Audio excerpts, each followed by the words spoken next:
walking to the ferry feels like I could breathe again.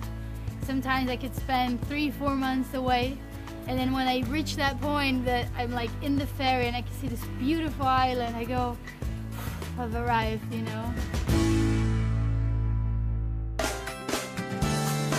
My name is Bruna Kajiya. I'm 25 years old and I'm a professional kiteboarder.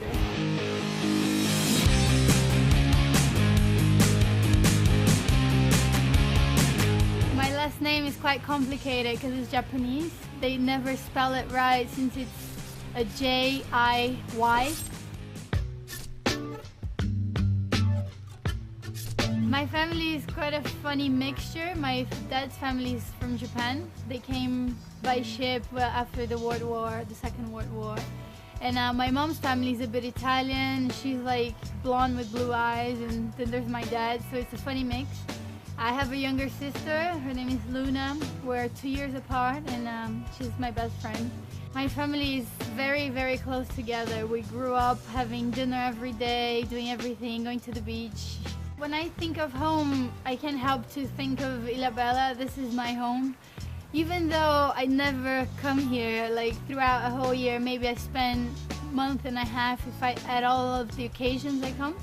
But still, I think like home is where your heart is, and this is where it is. This is where I grew up, where my family is, and every time I think of here is that warmth feeling, or when you have a hard day and you're like, I wish I was home, there's that specific image in your mind.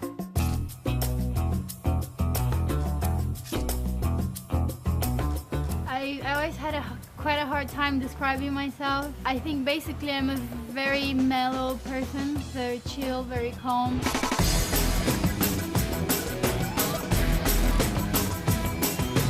I don't want loud places or parties or busy environments. I think the image that I have from me, like myself, is quite different than what people see. I'm not a person with like big events, big plans. I like to go home and just relax and be in a very quiet, calm environment.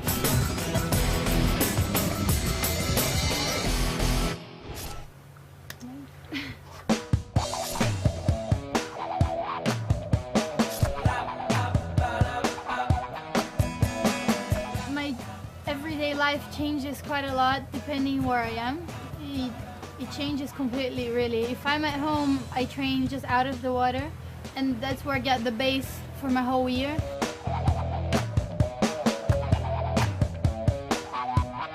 And that's the place where I go over my limits. My trainer knows how far I can go and he pushes me, and in the end I build up my confidence and my self-esteem for the competition.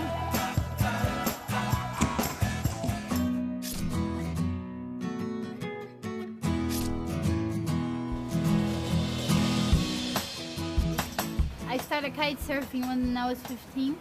I was at school and I could see from my classroom window the beach right in front, and I saw all of those colorful kites and people riding. One day my friend just said, why don't you give it a try, I'm gonna teach you. And then he threw me out of the water. It was a day with like a really strong wind, like a squall was coming through, raining, quite strong. I went for like miles and miles downwind, and on the way back I was cold, I was wet, no one wanted to like give me a ride because I was soaking wet. I got back and my friend was like, are you alright? You know, are you fine? I'm so sorry, I didn't know it was so strong. And I was like, I just loved it. Being on the road these days for me represents my life and who I am. And I think that's the hardest part of my life. I love what I do and I love kite surfing, but that's so hard for me since I've started to now.